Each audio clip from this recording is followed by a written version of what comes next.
This is a dive site in Cammeray for one of Sydney's mega projects, the Beaches Link Tunnel. No one wants a motorway on their doorstep, so the New South Wales government has opted for tunnel solutions. However, taking it underground has not stopped controversy around these projects, and that's the case with the Beaches Link Tunnel. The project was due to start construction in 2023, but now it is shrouded in uncertainty. In the latest budget, the state government has paused the project's funding, but has continued to acquire properties impacted by the mega project. The 5-year construction timeline has residents concerned. They are concerned about the damage the construction process may cause to sites of environmental and cultural significance. This is Flat Rock Reserve, a tranquil area of bushland in Sydney's Lower North Shore that functions as a wildlife corridor. There are plans for a construction site on the east side of this land, which many consider a major environmental threat. It looks beautiful now, but from 1930 to 1985, the area functioned as an industrial tip site. Around the same period, the Holstrom refrigeration factory operated upstream from Flat Rock Creek. These operations produced chemicals and contaminants that were never removed. Instead, the contaminated soil was capped with a clay barrier to isolate it and stop the spread of contamination. The concern is the construction process may break up this clay barrier, which will result in the surrounding land and water being contaminated. Then, there is the loss of trees.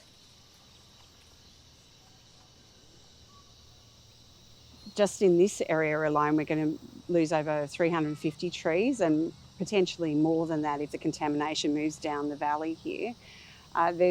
We know that there's extensive fauna and flora that are relying on this area. There's Biberon's toadlet, which is under threat. There's powerful owls that hunt here and use the area.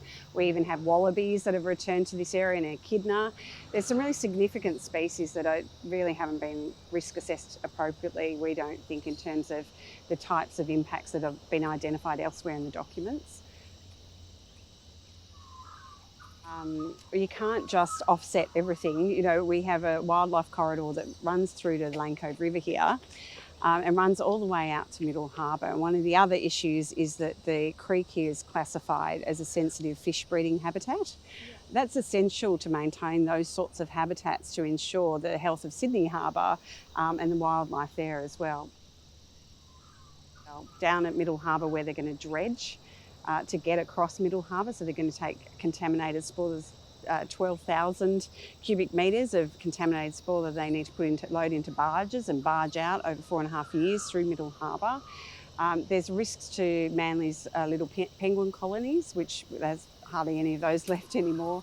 There's risks identified in the documents to seals, to fish breeding. So it's both the aquatic environment and the bushland environment, which our species in and around Sydney are really reliant on. They can't just be offset somewhere else. They need to be maintained here in the habitat that they have here remaining. It is not only environmental issues that have raised concerns. The Beaches Link Tunnel will be on Gamarragal land, and it is expected that significant First Nations sites will be destroyed. For example, one area of concern is Clive Park. It contains 26 registered Indigenous sites, such as shelters, burials, and a fish trap.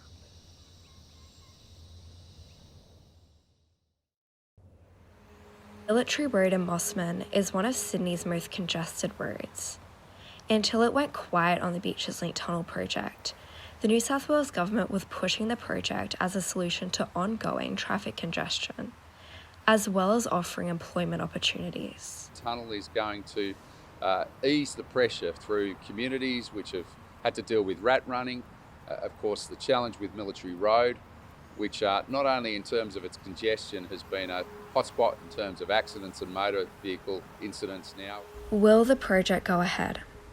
Some wonder if it has been paused until after next year's state election because of voter backlash in key electorates.